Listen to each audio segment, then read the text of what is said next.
Hoy continúo, supongo que la audiencia que esté atenta a Onda Vasca sabrá dónde me ubico, pero lo Sí. vamos a recordar. Hemos decidido acudir al centro de Aspace, a su sede central en Guipúzcoa, en Donostia, a Goyeneche, y hemos decidido conocer cuáles son los servicios que ofrecen desde esta asociación que trabaja con personas que tienen parálisis cerebral o afecciones similares, y sobre todo con sus familiares. Es una asociación que surge a partir de la voluntad de los propios familiares.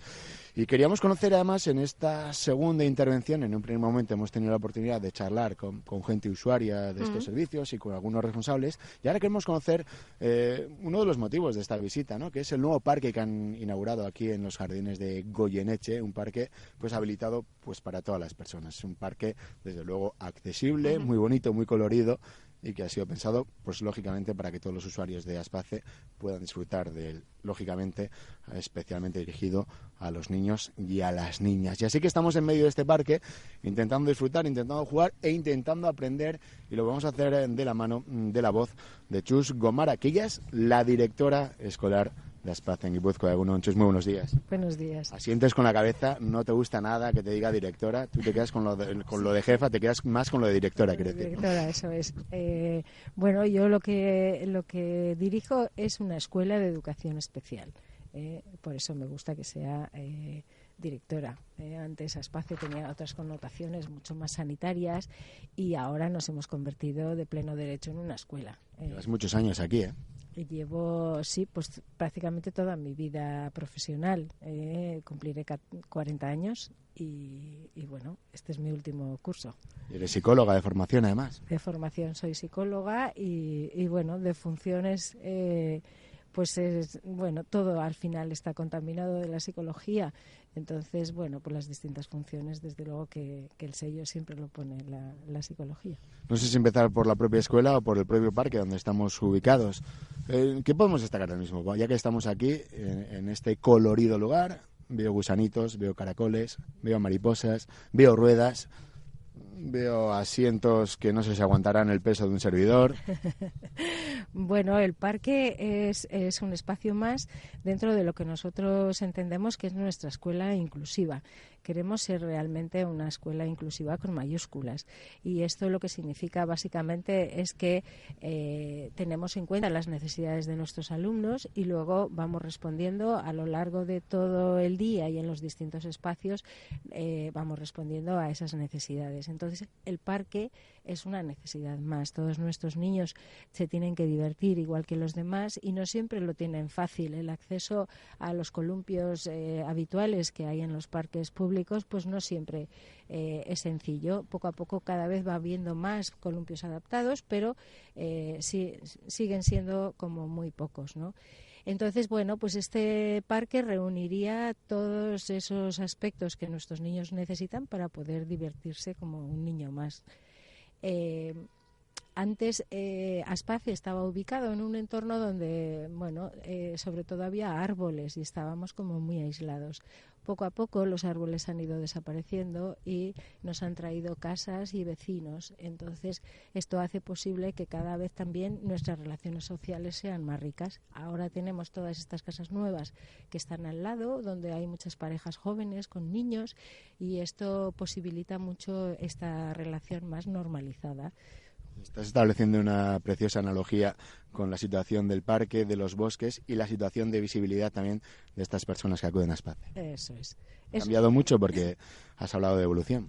Sí, la idea de nuestros niños y la idea de nuestras familias y bueno, pues todo lo que conlleva ha ido cambiando un montón, ¿no? De estar casi aislados en un gueto, pues ahora justo llevamos ya muchos años queriendo ser visibles en todas partes, ¿no? Y ocupar el sitio que nos merecemos, que es un sitio dentro de esta sociedad. ¿En torno a cuántos niños, niñas suelen acudir a este parque?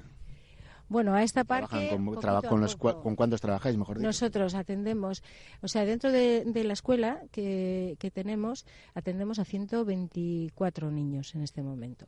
estos niños no todos están aquí en Goyeneche. Tenemos centros repartidos por toda la provincia, pues en Beasain, en Andoain, en Irún, en Vergara, en Eibar, en Escoriaza.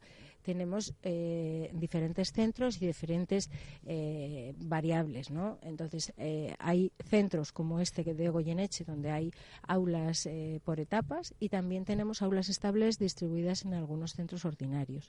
Por ejemplo, aquí en Santa Teresa, que está muy cerquita de Goyeneche, tenemos 2 aulas, en Andoain, en La Salle, tenemos otra, en Escoriaza, en Luis Ezeiza, tenemos otra aula. Es decir, tenemos diferentes variantes aparte de los centros. ¿Y cómo trabajáis en estas aulas? Sobre todo en un primer momento tal vez sea la propia familia la que necesite una ayuda mayor que el propio niño o la propia niña, ¿no?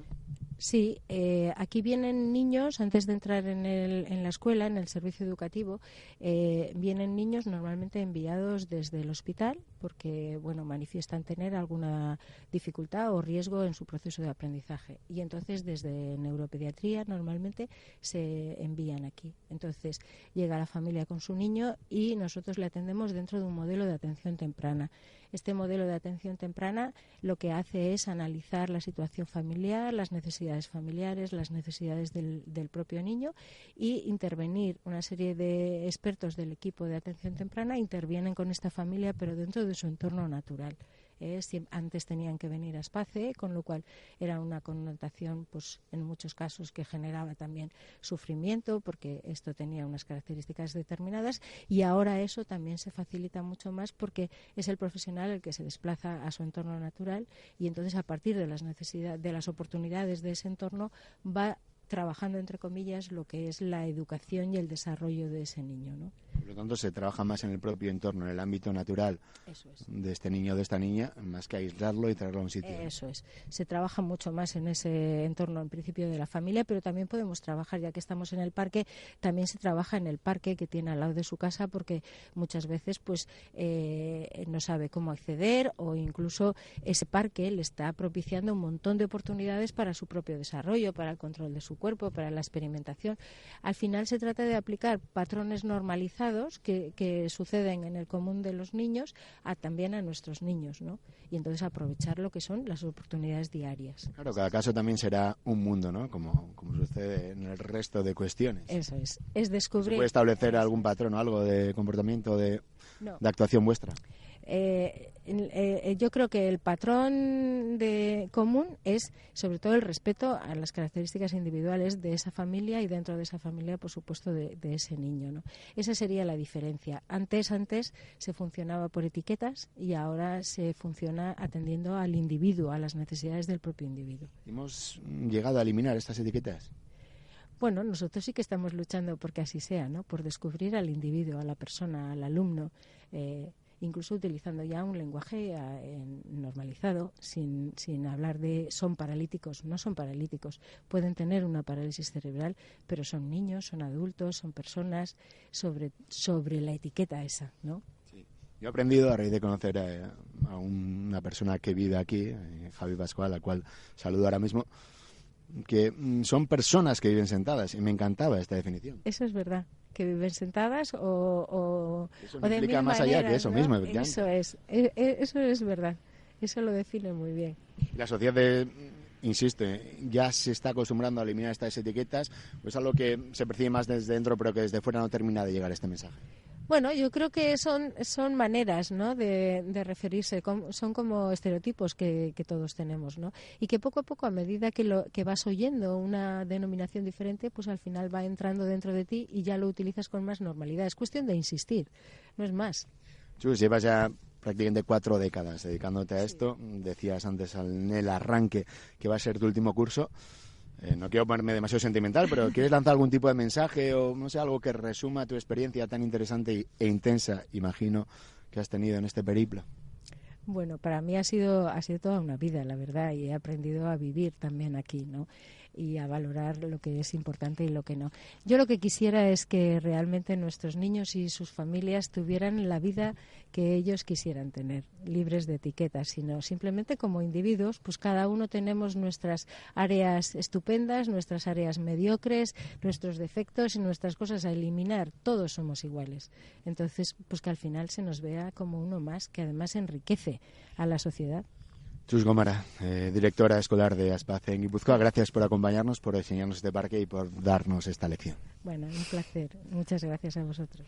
Pues ahí tenéis el testimonio de una psicóloga que lleva pues prácticamente toda su vida laboral, ya lo ha dicho, 4 décadas vinculada con Aspace, trabajando con las familias con casos complejos, casos más sencillos y casos a los cuales conviene ir eliminando, como bien ha dicho ella misma, la etiqueta y tratar desde un punto de vista, desde luego, mucho más normal de lo que habitualmente solemos acercarnos a estas cuestiones. Bueno, pues escuchando a Chus, nos hemos acordado de una poesía súper bonita de Andrés Averasturi a su hijo Chris, con parálisis cerebral. Si quieres la recordamos, Sergio, si te apetece. Perfecto, me parece. Vale, pues, sí. Vale, pues rematamos tu espacio con esta bellísima poesía de Andrés Averasturi a su hijo Chris. Eskerrik asko, Sergio. Agur. Ya lo he dicho, no sabe andar. Sujetándolo puede dar unos pasos hasta que dobla las rodillas. Pero en la silla de ruedas o medio gateando, bien iba por la casa, no sé cómo. Y hay mañanas que yo estoy acostado, dormido, medio en ruinas, y de pronto aparece a mi lado, y abro un poco los ojos y le veo y me mira y le miro. Y ese simple mirarnos, con la mañana al fondo, os lo juro, es un canto.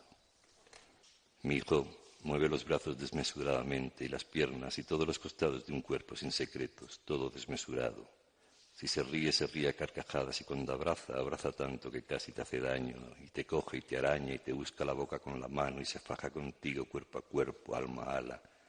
Y toda esa desmesura de mi hijo es un canto. Las manos de mi hijo no empuñarán banderas, ni fusiles, ni moldearán el barro ni escribirán soneto. Pero las manos de mi hijo nunca harán daño. Sus manos, sus dedos largos, son torpes cuando agarran, pero acarician tanto. Te buscan y te cercan con tanto ahínco, que ese cerco, os lo juro, es un canto. Onda Vasca, la radio que cuenta.